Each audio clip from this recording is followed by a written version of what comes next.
Hello students, welcome to the session of Banacness of capital LP spaces.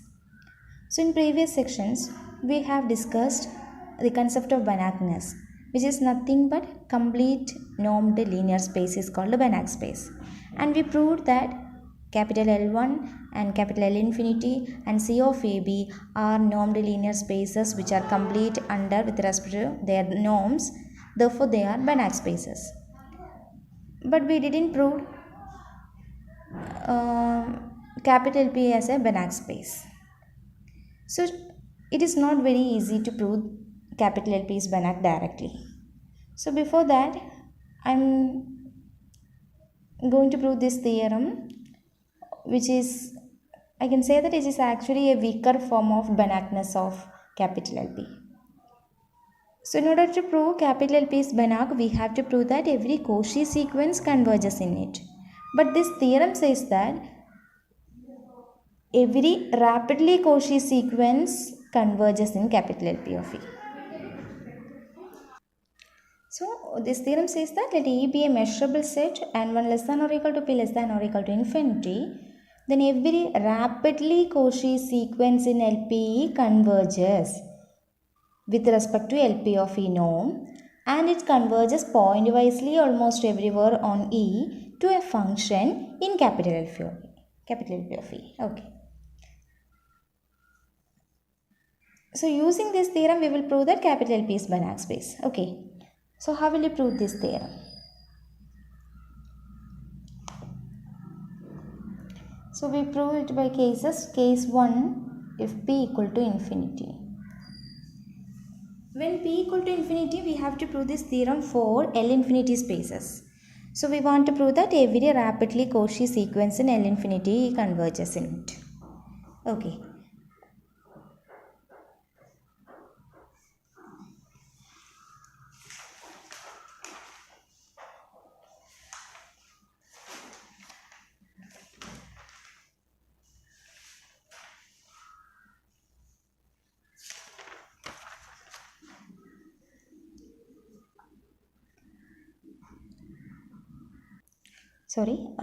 So let Fn be a rapidly Cauchy sequence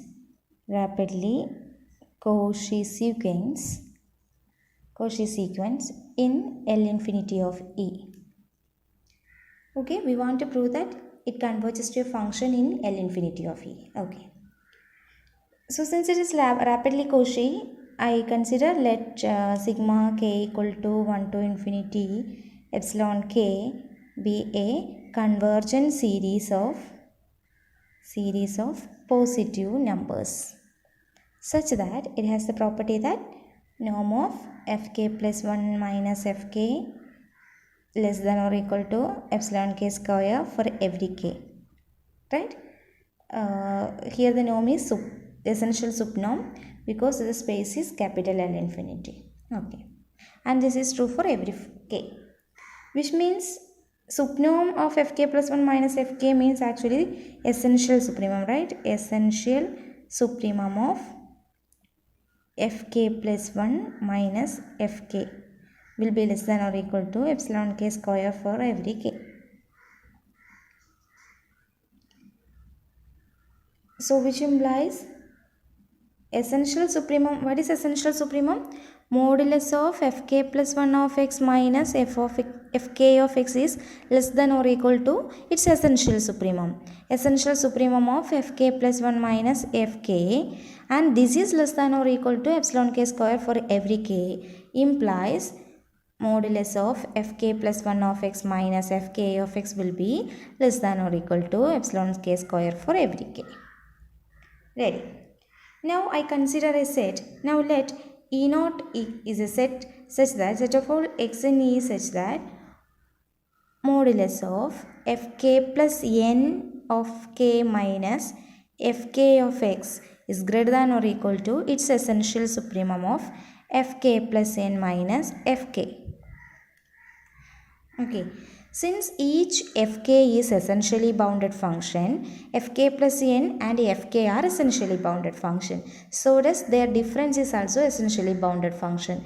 Therefore, fk plus 1 n minus fk has its essential supremum. Okay, then you know, if corresponding difference between fk plus n of x minus fk of x will be always less than or equal to essential supremum of that function almost everywhere on E.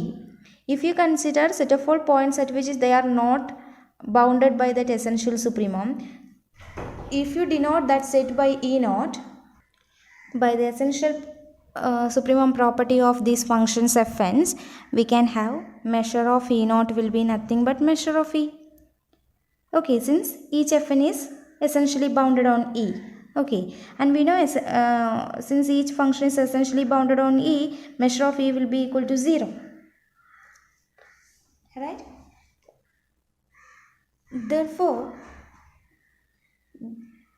I can say that fk plus n minus fk is essentially bounded on E naught. Essentially bounded on E naught. Now, then consider their difference modulus of fk plus n of x minus fk of x. That will be always less than or equal to its essential supremum, that is denoted by fk plus 1 of x minus fk of x infinity norm.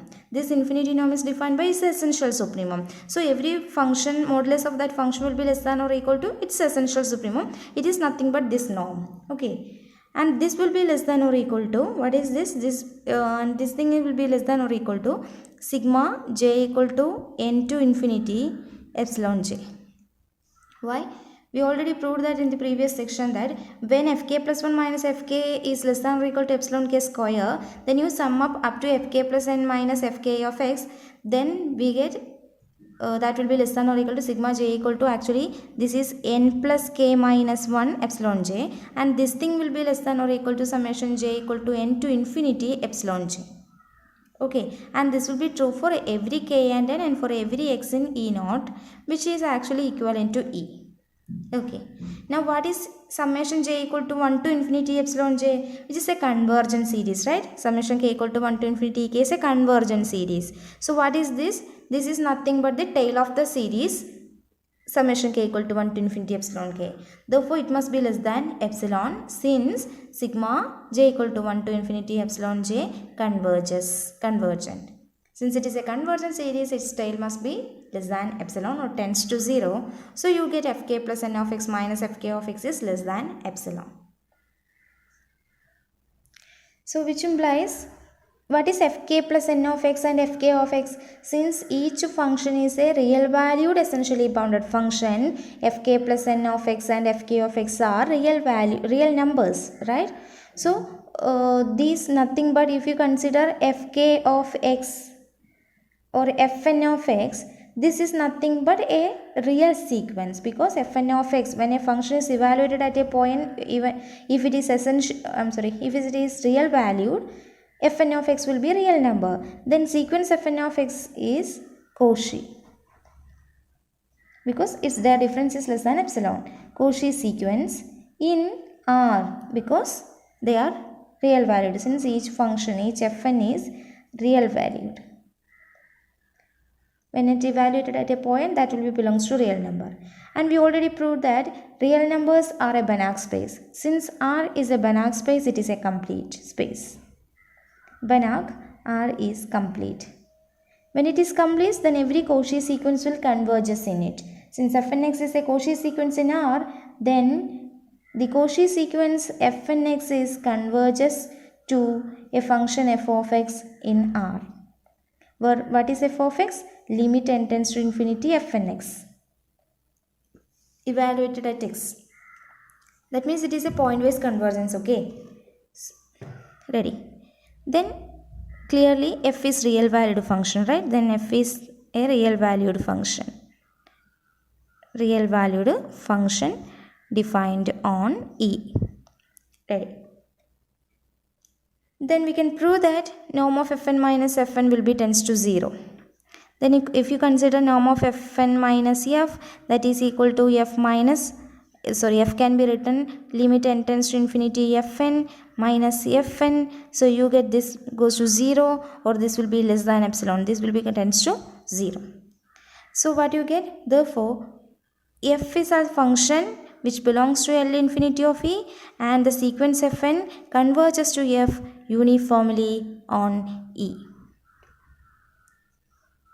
which implies L infinity of E is complete, not complete, it satisfies the property of the theorem. L infinity of E satisfies means every rapidly Cauchy sequence converges in L infinity of E. Okay.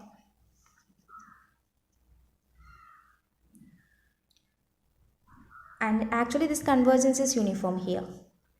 But in theorem it says that it is at point-wisely convergent almost everywhere on E. But in the case of L infinity, we can prove that its convergence is uniform also. Now case 2, 1 less than or equal to p less than infinity. Okay. So for this case, I consider let fn be a rapidly Cauchy sequence. Rapidly Cauchy sequence in LP of E. Okay. Since it is rapidly Cauchy, we can consider a convergent series, right? So choose a convergent series sigma k equal to 1 to infinity epsilon k of positive numbers such that norm of fk plus 1 minus fk is less than or equal to epsilon k square for every k. Here the norm is norm on LP, that is denoted by p norm. So what is p norm? By the definition of p norm of f is equal to integral over e mod f raised to p whole raised to 1 by p. So by that definition, it can be written integral over e mod of fk plus 1 minus fk raised to p whole raised to 1 by p less than or equal to epsilon k square for every k.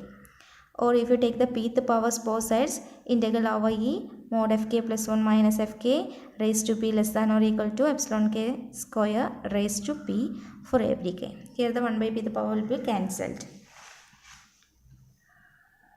Okay, now we are going to use the Chebyshev's inequality for this theorem. So by Chebyshev's inequality, we have when f is a non-negative measurable function on E, on a measurable set to E, then for every lambda greater than 0, measure of this set will be less than or equal to 1 by lambda into integral over E, integral over E f. Okay. So that means measure of set of all points such that f of x greater than or equal to lambda will be less than or equal to 1 by lambda into integral value of f. Okay. So we are going to use this idea or this inequality for the function actually mod fk plus 1 minus fk raised to p. Okay. Since each fn is measurable function on E, you can consider modulus of fk plus 1 minus fk raised to p. It is also a measurable function. Is also measurable function on E. So for this measurable function and any positive number lambda, right? For instead of lambda, I am choosing epsilon k raised to p. Okay. And for epsilon k raised to p greater than 0, since it is a positive number, comma, by Chebyshev's inequality, you can have measure of set of all the points at which f of x greater than or equal to lambda, means here we have to write modulus of fk plus 1 of x minus fk of x raised to p is greater than or equal to lambda. Instead of lambda, I have to write epsilon k raised to p will be equal to 1 by lambda. Lambda means epsilon k raised to p into integral over E f, where f is modulus of fk plus 1 minus fk raised to p. So we have this by Chebyshev's inequality. Okay. Now for a fixed k,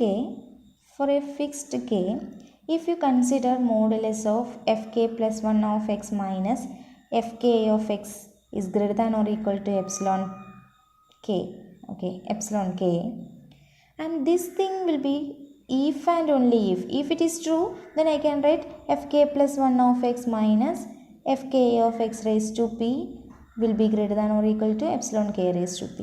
Whenever this is true, this will be also true, or reverse, vice versa.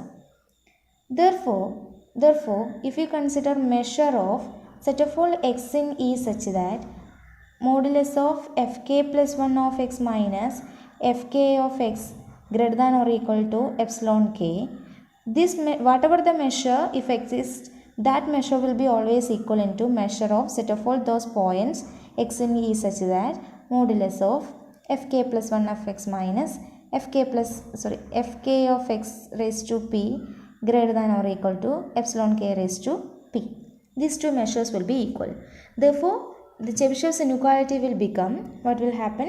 Measure of set of all points x in E such that I can write modulus of fk plus 1 of x minus fk of x, okay, which is greater than or equal to epsilon k will be equal to this measure, and this measure by Chebyshev's inequality, this thing is less than or equal to, we have 1 by epsilon k raised to p into integral over e mod fk plus 1 minus fk raised to p. So we get this, okay, less than or equal to, so which is less than or equal to 1 by epsilon k raised to p. What is integral over e mod fk plus 1 minus fk raised to p? We already have this thing is less than or equal to epsilon k raised to p whole square, okay, by equation something, yeah, this one, equation 1. By equation 1 we have this inequality. So using this, I take this inequality as 2, then using the inequality 1 we have square raised to p, okay, it is square raised to p, both are same, so this can be cancelled, so we get epsilon k raised to p, okay. So measure of this set is less than or equal to epsilon k raised to p. Now, okay, now since we have 1 less than or equal to p less than infinity, right? So p is greater than or equal to 1, okay. So when p is greater than or equal to 1, sigma k equal to 1 to infinity epsilon k raised to p will be a convergent series, okay. Therefore, by Borel-Cantelli lemma,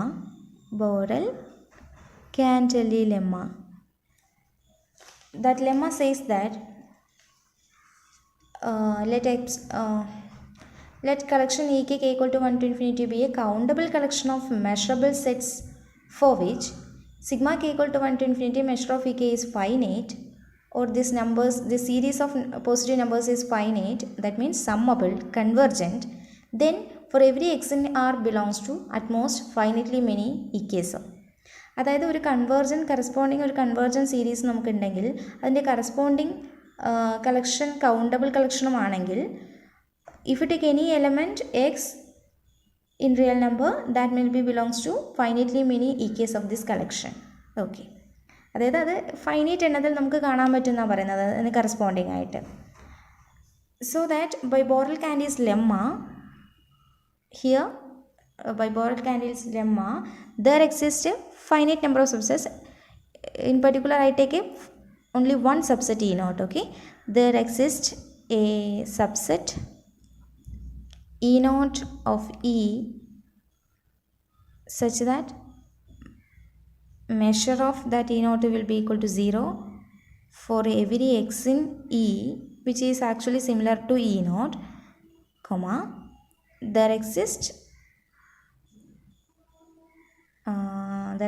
a k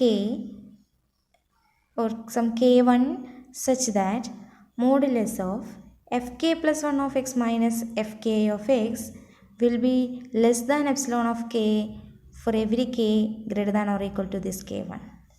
So that means since this series is convergent and it has the property that modulus of fk plus 1 of x minus fk of x is less than epsilon k ആവുന്ന പോയിൻസിൻ്റെ കളക്ഷനാണ് എൻ്റെ set എടുക്കുന്നത്. അങ്ങനെയാണെങ്കിൽ ഏതൊരു X എടുത്തു കഴിഞ്ഞാലും അത് ഏതെങ്കിലും ഒരു സെറ്റിൽ ഉണ്ടാവുന്ന രീതിയിൽ നമുക്കൊരു k1 കാണാൻ പറ്റുമെന്നാണ് ബോറൽ കാൻഡലി ലെമ്മ പറയുന്നത്. So by that Borel Cantelli lemma we can consider a subsnode E naught such that for every x in E that will be belongs to sum of some E naught such that corresponding to that elements in E naught we have modulus of fk plus 1 of x minus fk of x will be less than epsilon k, and this will be true for every k greater than or equal to that particular k1. Okay, so let x belongs to E which is similar to E naught. Okay, then consider because we want to prove that our rapidly Cauchy sequence fn converges in LP of E. Okay, so for that I consider modulus of fnk of x minus fn of x where x belongs to E which is similar to E naught, because it has the property that equation 3 hold, equation 1, 2, 3 and all the equations or inequalities are true for this x. So then you consider modulus of fnk of x minus fn of x, and we know that this will be less than or equal to sigma j equal to n to n plus k minus 1. We already discussed in the rapidly Cauchy sequence cases. Modulus of fj plus 1 of x minus fj of x, and this thing will be less than or equal to summation j equal to n to infinity. This is actually some intermediate terms in that series. Now I consider after the nth stage all the elements in that series, that means tail of the series. So this thing will be less than or equal to sigma j equal to n to infinity modulus of fj plus 1 of x minus fj of x. Okay, therefore by equation 1 we have this thing integral over by equation 3 we have modulus of fk plus 1 of x minus fk of x is less than epsilon k. So this will be less than summation j equal to n to infinity epsilon k for every k greater than or equal to this k1. Yes, and this is true for every k also. K means every n also. Okay, which implies, and what is this? This is nothing but tail of a convergent series. Since sigma j equal to 1 to infinity epsilon k converges, sigma j equal to 1 to infinity epsilon j converges, its tail must be converges to 0. That means this can be considered as some epsilon. So which implies modulus of fn plus k of x minus fn of x is less than epsilon for every k greater than or equal to some fixed integer k1. So which implies this sequence is a Cauchy sequence. Which sequence? Not fn, not the sequence fn, the sequence fn of x, the functions evaluated at a particular point x in E. Therefore, the sequence fn of x is Cauchy sequence in where, since it is real world functions are evaluated x means they are belongs to real numbers. Since R is complete, since R is a Banach space, it is a complete space. Therefore, every Cauchy sequence will converges in it. Therefore, our Cauchy sequence fn of x converges to some f of x in R. Okay. So, what is f of x? Limit n tends to infinity fn of x. Now, we are going to prove that our rapidly Cauchy sequence fn converges to f. This is only a point-wise convergence. Okay. Now, we have by equation 1, we have integral over E modulus of fk plus 1 minus fk raised to p less than or equal to epsilon k square whole raised to p. This is true for every k. Okay. So, by that equation, we can, by equation 1, we have integral over E modulus of fk plus 1 minus fk raised to p is less than or equal to epsilon k square raised to p for every k. When you sum up these values, I can write integral over E modulus of fk plus n. Instead of fk plus 1 minus fk, I write fk plus n minus fk. and this raised to p will be less than or equal to sigma j equal to n to n plus k minus 1 epsilon k square raised to p. So this will be less than or equal to summation j equal to n to infinity epsilon k square whole raised to p, right, for every n. Okay, now we have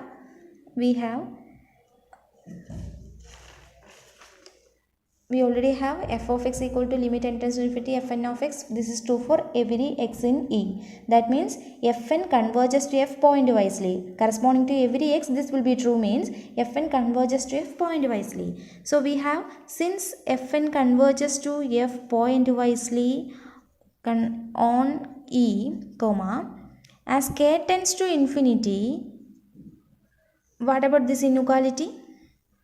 When k tending to infinity, what about this inequality? Actually, we can use factor's lemma. By factor's lemma. What is factor's lemma says? When fn is a sequence of non-negative measurable functions and fn converges to f pointwisely almost everywhere on E, then integral over E. We have integral over E, f is less than or equal to actually limit infimum of integral over E fn. This is by factor's lemma. We apply factor's lemma here, so we get integral over E, okay, modulus of f minus fn raised to p less than or equal to limit supremum of integral over fn. So integral over fn means we are applying the limit on here. So that will be equal to less than or equal to sigma j equal to n to infinity epsilon k equal to infinity epsilon k square whole raised to p, right? So since this series converges, what happens? Since actually this factor's lemma is applied not for the f, actually modulus of f minus fn raised to b. When fn converges to f pointwisely, we can have fn minus f will converges to 0 pointwisely, right? So that modulus of f minus fn raised to p will be converges pointwisely. So that by factor's lemma we can apply their integral. So that will be less than or equal to this one for every n. Okay, j equal to this must be j here and some n to infinity. Okay, sigma j equal to n to infinity epsilon j square. Okay, and this is true for every n. Since this series converges, since sigma j equal to 1 to infinity epsilon j square converges, its tail of the series must be tends to 0. Therefore, this will be tends to 0. Therefore, we get sequence fn converges to f in capital LP of E, right? So we get f is a function which is p summable because f integral over E mod f minus fn raised to p is finite, which means it is finite, right? When it is finite means it exists. It exists means each fn is also, it belongs to capital LP of, means they are p summable. They are p integrable functions. Therefore, we get f integral over E mod f raised to p will be also summable. That means f is also p integrable function. That's why f belongs to LP of E. So we get every rapidly Cauchy sequence converges in LP of E. Therefore, every rapidly Cauchy sequence converges in LP of E.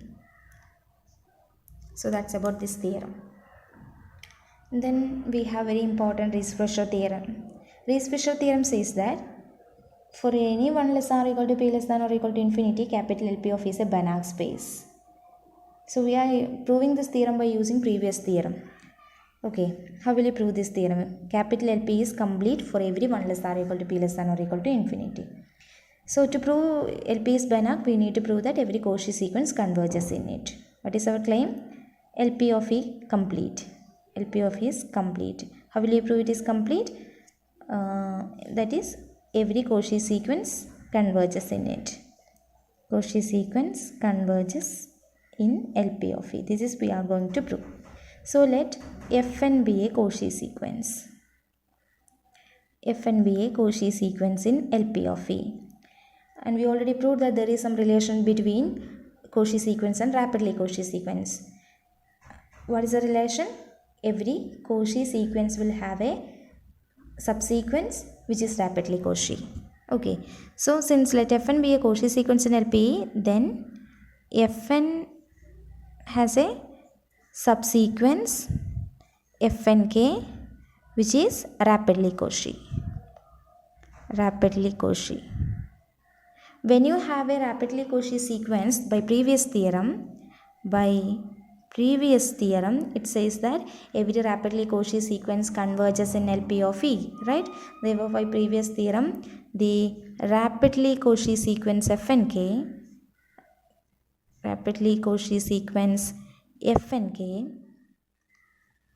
converges to a function f in LP of E with respect to LP of E norm, and point wisely, convergence is point wise almost everywhere on E by the theorem. So okay, and we have another theorem, another proposition which says that whenever a Cauchy sequence converges when it has a convergent subsequence, right? So a Cauchy sequence is convergent when it have a convergent subsequence. So here Fn is a Cauchy sequence, it has a subsequence Fnk which is a rapidly Cauchy sequence. By previous theorem it is convergent, right? So which implies Fnk is a convergent subsequence of the Cauchy sequence Fn in LP of E, which implies the Cauchy sequence itself is convergent, which implies the Cauchy sequence Fn itself converges to F in LP of E, which implies capital LP of E is Banach. So in order to prove the Banachness of capital LP of E, we need to prove the state and prove the previous theorem, which is true for the that means the weaker form of Banachness of capital LP. Okay, thank you.